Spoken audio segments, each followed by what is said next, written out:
Jasmine Curtis at John Lloyd Cruz ibang klase ang ginawang love scene sa pelikulang kanilang tinambalan ang Money Slapper na parte ng International Film Festival.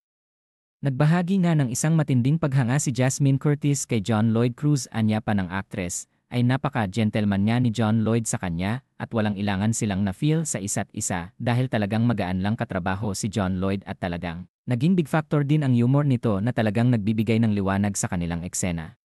Naibahagi nga din ni Jasmine na talagang may intense love scene silang dalawa ni Lloydie dito at batid ng actress ang pagkakaroon ng excitement dahil sa talagang ibang klasing actor si John Lloyd at maraming mga proyekto din si Lloydie na talagang sinubaybayan niya noon kung kaya't hindi nga din niya maipaliwanag ang kanyang naramdaman nung sila nga ay nasa eksena na ng pagla-lovemaking na saad ng actress. Actually marami akong tanong noon sa love scene namin because for me, kakaibang tema. Kakaibang storytelling yung ginawa namin and hindi siya yung usual love scene na alam ko. Dagdag pa niya ay ibang klase din ang feeling niya sa kanilang ginawang eksena. Saad naman din ni John Lloyd ay talagang intense ang ginawa nilang scene dito bukod sa love scene, ay yung mga matitinding eksena nga nila ni Jasmine ay talagang humanga nga din siya dito. Ibang klase nga din daw itong magdala ng role na hindi niya inaakalang mas magiging matindi din ang hatak nito sa bawat eksenang kanilang gagawin maliban na din na talagang likas na nga din na magaling na actress si Jasmine.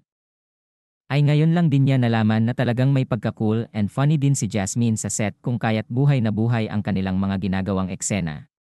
Samantala tumawa naman si Jasmine Curtis sa tanong na pasado na ba sila sa Viva Max na talagang tinawanan lang din ng aktres at naisambit na lamang niya hindi naman po. Pero kayo na ang manghusga po pag nakita nyo na ang aming movie at sana ay suportaan nyo po ito.